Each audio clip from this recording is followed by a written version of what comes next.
Renewable energy is one of the most important tools we have to fight climate change. Renewable energy is also very popular, so companies that get their electricity from renewable energy like to use that to improve their image and use it in their advertisement. Here you can see an ad from the beer brewer Budweiser where they are saying that they are brewing with 100% renewable electricity. And here's another one where they are saying they are bringing renewable electricity to Irish pubs. These ads from Budweiser caused a complaint to the Irish Advertising Oversight Body. The Advertising Standards Authority for Ireland wrote, some of the electricity used by the advertisers was purchased from a utility provider and was offset by guarantees of origin. The claim that the products were brewed using 100% renewable electricity was exaggerated.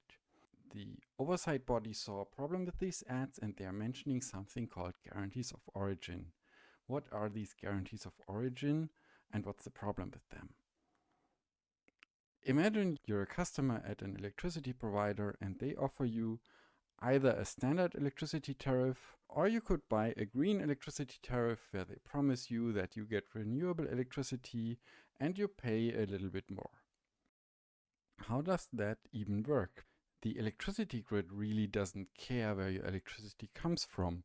It just delivers the electrons from the closest electricity source, and there's no way to distinguish which electricity comes from which electricity source if you have a combined electricity grid. In order to offer such green electricity tariffs, there's a system of green electricity certificates that are called guarantees of origin that has been established by the European Union, and it has also been adopted by some other European countries. How does this work? Imagine you have a company that operates coal power plants and they sell electricity, but they want to offer a green electricity tariff to their customers. Now imagine there's another electricity company and they operate, let's say, hydropower, which is generally considered a relatively clean source of electricity and a renewable source of electricity. This other electricity company can now sell a certificate, a guarantee of origin as they are called in the EU, to this electricity company with the coal power plant, and they can now sell that as green electricity to their customer. Of course, that other electricity company will also have customers. Let's say there's a factory, and that factory will advertise that they're saying, we make products with green electricity. As you can see, we're directly connected to that hydropower plant, so obviously we are using green electricity. As you can see, now everyone's happy, everyone thinks they're using green electricity, and everyone can advertise that they are using green electricity. Of course, there's still this coal power plant, and if you look at this, you may say, this looks a bit strange. You may even say, this looks like a scam. But unfortunately, I have to tell you, this is how these guarantees of origin work in practice. To learn more about that, we can look at an example, and that is Iceland. Iceland is a country that in many ways is very special when it comes to their electricity supply. First of all, they are powered almost entirely by renewable energy. They have a lot of hydropower, they also have a lot of geothermal energy, and they don't have any coal or gas power plants or nuclear power plants for that matter. Also, Iceland has an isolated electricity grid. There is no interconnection with the European mainland. There's also no connection to any other country. All the electricity that's made in Iceland is also consumed in Iceland, and there's no exchange with any other country. And that's probably the most significant thing about Iceland's electricity grid, they produce a lot of electricity. On average, Iceland produces around 55 megawatt hours per person per year, which is almost 10 times as much as the average in the European Union. Why is that? To understand that, we have to look a bit back how that came to be. Back in the 1990s, Iceland followed a strategy where they said, we have these huge energy sources, they are relatively clean, and we can offer these energy sources to industries that need a lot of energy. The Icelandic government and their state electricity provider published a brochure with the title Lowest Energy Prices. And in that brochure you can read, power-intensive industries using these environment-friendly power resources for making manufactured products contribute towards protecting the global atmosphere and at the same time do wonders for their own corporate environmental image. So even back in the 1990s they said, this is great, it's not just cheap electricity, it's also very good for your image. And that strategy was actually quite successful, particularly in the aluminium industry. Aluminium production needs a lot of electricity. It's a process where you are separating aluminium oxide into aluminium and oxygen, and that requires just a lot of electricity. Today there are 3 aluminium smelters in Iceland, and all of them like to advertise that they are using clean electricity. Here's a screenshot from the webpage from Rio Tinto, one of the aluminium companies that is operating in Iceland, where they say 100% of our electricity is generated from clean renewable hydropower. There are 3 aluminium smelters in Iceland, and together they consume around 12 terawatt hours per year. So that's a lot of electricity. All of them, at the time I looked into this, claimed to use renewable energy or hydropower. Either they said it on their web pages or in some brochures or in their business reports. All of them used that to advertise their operations there. Iceland is not part of the European Union, but it is part of something called the European Economic Area. And that is essentially the European Union and a couple of other countries that have close relationships. It also includes Norway, it includes Switzerland. These EEA countries have implemented a lot of the regulation from the European Union. And so Iceland has also implemented this system of green electricity certificates or guarantees of origin, and it sells them in large quantities to other EU countries. In the years 2021 and 2022, which was most current numbers when I initially looked into this, Iceland sold around 15 terawatt hours per year of these guarantees of origin. So they didn't really sell the electricity because there's no grid connection, but they sold these certificates. Iceland's total electricity production is around 20 terawatt hours per year. As you can already see, something doesn't really add up here. We have 12 terawatt hours of aluminium production, and all of them claim that this is green, that this is done with clean electricity. Then at the same time we have 15 terawatt hours of certificates, which allows companies in other countries to claim that they are using clean and green electricity, and Iceland's total electricity production is only 20 terawatt hours. So something clearly doesn't add up here. I learned about this around 1.5 years ago, and I was wondering what is going on here and who is responsible for that, and something here cannot be right. And I learned that there's an organization called the Association of Issuing Bodies. That is the European organization managing the international trade of these certificates. Within each country that is part of this system, there's an issuing body, which is some government entity that is responsible for issuing these green electricity certificates. And on a European level, they are all connected in this organization called AIB. So they seem to be the ones responsible. And I contacted them, and to my surprise, they answered that they knew about this. They had tried to address this in the past, but apparently nothing has happened. I also tried to contact the aluminium companies. Only one of the 3 companies agreed to an interview with me. That was the company Alcoa, which operates the largest aluminium smelter in Iceland. And they said, we use location-based accounting. They are saying, when we calculate our own company's climate footprint, we are looking at the electricity physically in the country where we are operating. We're in Iceland, all the electricity in Iceland is green electricity. We only look at that.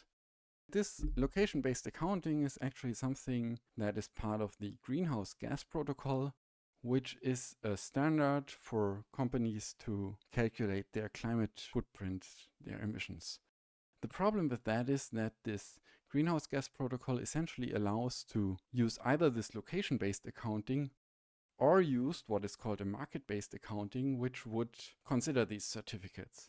By allowing both these methods, that inherently means you have these problems with kind of double counting of green electricity. Another interesting fact I learned is that Alcoa's contract with the power company Landsvirkjun, which is the largest power company in Iceland, specifically mentions that they are getting electricity from the Karanjuka power plant, which is a hydropower plant and which, by the way, was quite controversial, but that's a story for another time. We have a situation now where Landsvirkjun says, dear Alcoa, what we're selling to you is not green electricity, because you don't buy the certificates. We're selling them to someone else.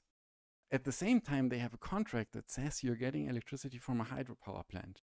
That appears very strange. In November 2022, I published a first article about these issues that was published on the German technology news website Golem, essentially described what I just told you.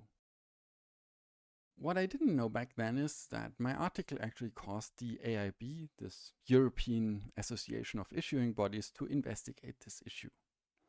And they formed an internal panel to analyze these problems in Iceland. In April 2023, a few months after I published this article, the German Registry for Guarantees of Origin organized a conference.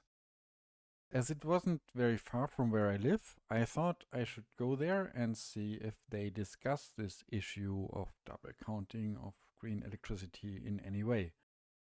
In the introduction talk by the head of this registry, she actually said that the AIB got some information about possible double counting of green electricity in Iceland and that they are investigating this, and she implied that there may be consequences soon.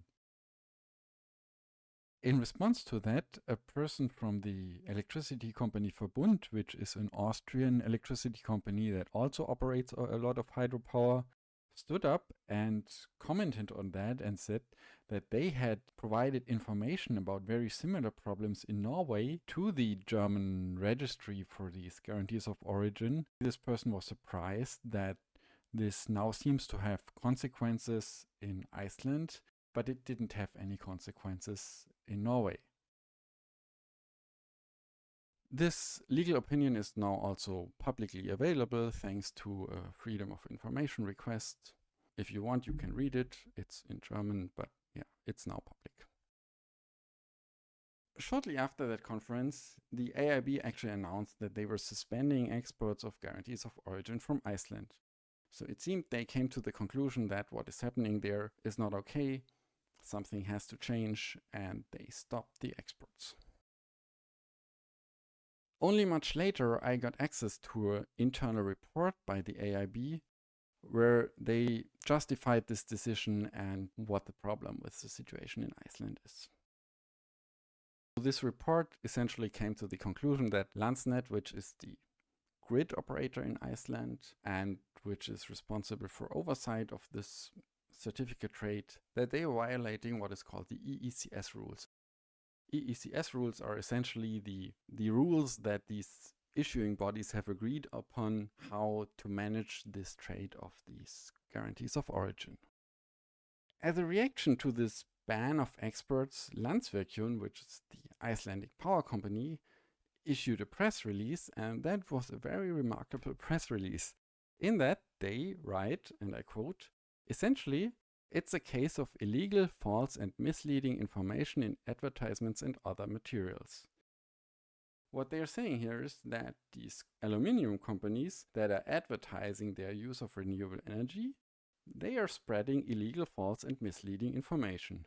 Which is quite a remarkable statement if you think that these are their biggest customers. But it's even more remarkable if you look at what Landsverkehung itself is sometimes claiming on their webpage and in their advertisements. For example, you can find an older news article on Landsverkehung's webpage where they say, aluminium manufacturing in Iceland has one of the lowest carbon footprints worldwide, mainly due to the fact that it is produced with renewable energy. So, while on the one hand they claim that it is illegal, false, and misleading information to say that these aluminium companies use renewable energy, at the same time they are making these claims themselves. So this is really, really odd. Shortly after that, only about a month later, the AIB lifts this ban of exports from Iceland, even though nothing had changed at that point. In their press release they wrote, the decision to lift the suspension is however conditional, as the situation is not resolved. They actually say the problem is still there, it's okay for now, we may look at it again later. And they didn't really explain that decision. In November 2023, the AIB actually decides that they will not reinstate that ban, and it seems they are now just okay with what's going on there. They didn't provide any explanation for this. Shortly afterwards, the Icelandic energy regulator published a document. In this document, which is public, a key argument is that they're saying what's happening here is double claiming and not double counting. What does that mean?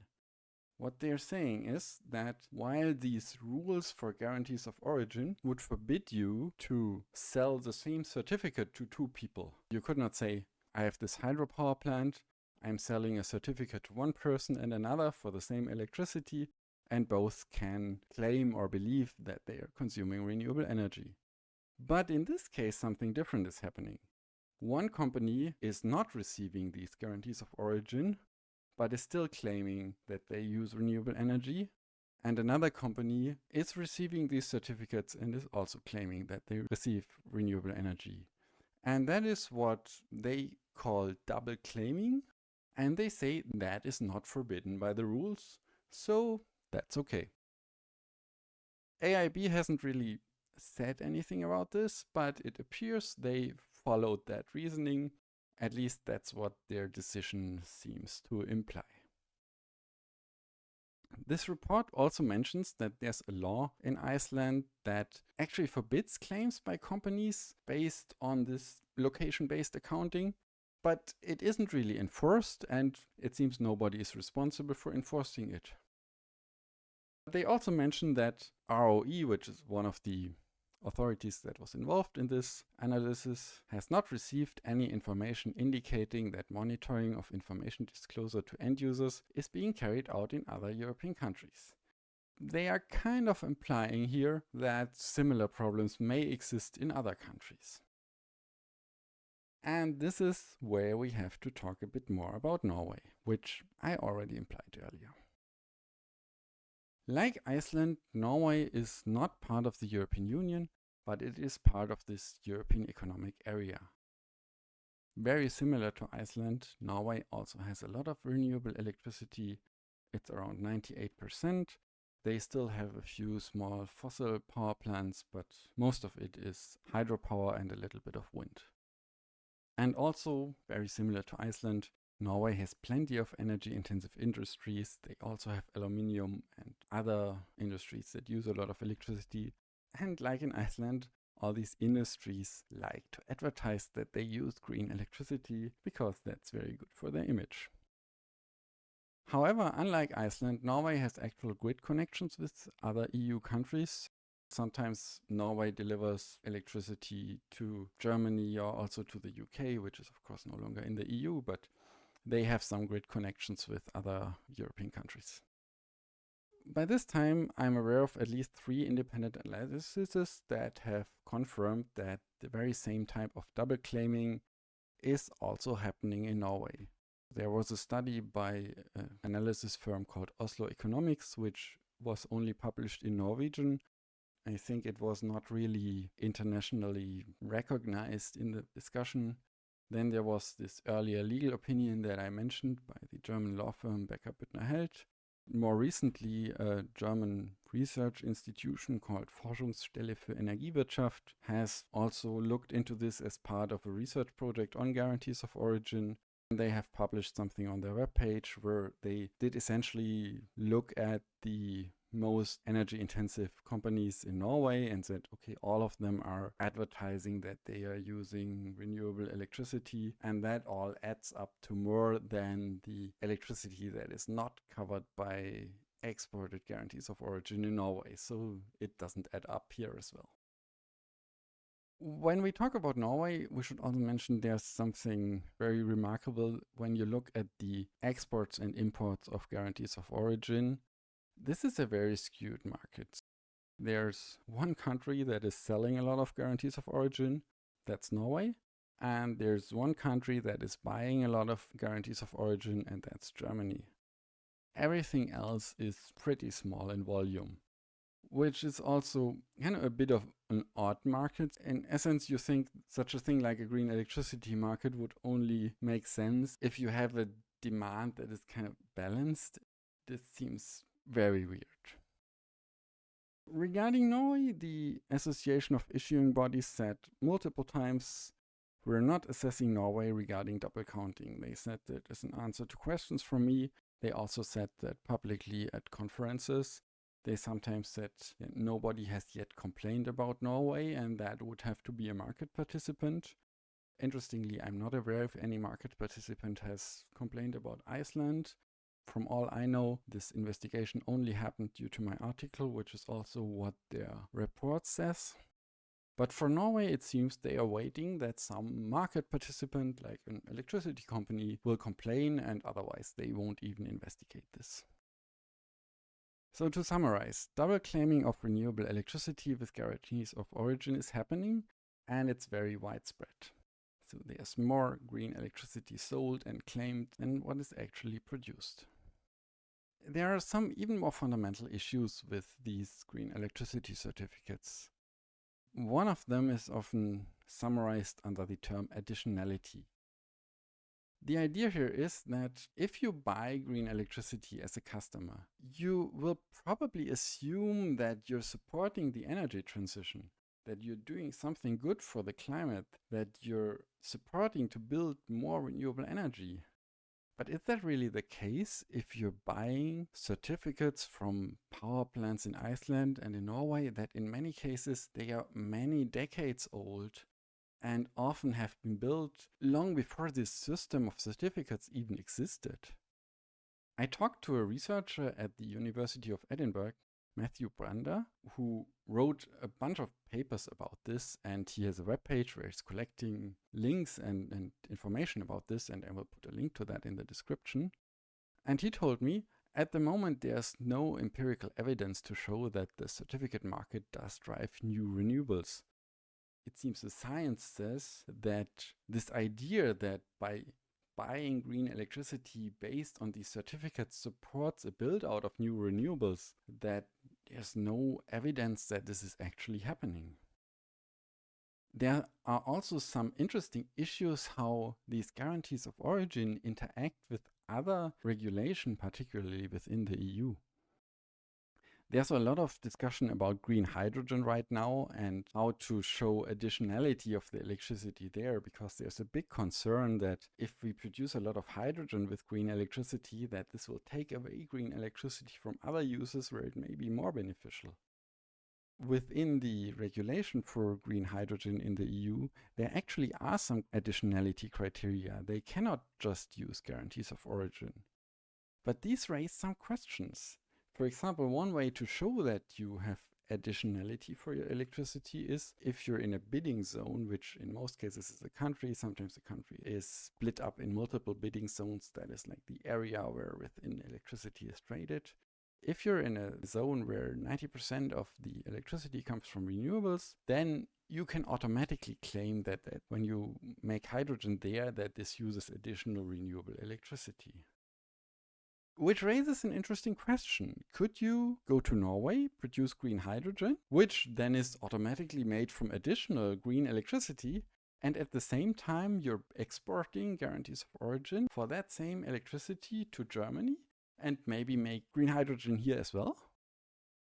In the so-called Delegated Act on Renewable Fuels of Non-Biological Origin, which is the EU regulation that regulates this hydrogen production, it says Articles 7 and 19 of Directive blah blah blah, that is the regulation for these certificates, provide sufficient assurance that renewable properties of electricity used for the production of renewable hydrogen are claimed only once and only in one end-use sector.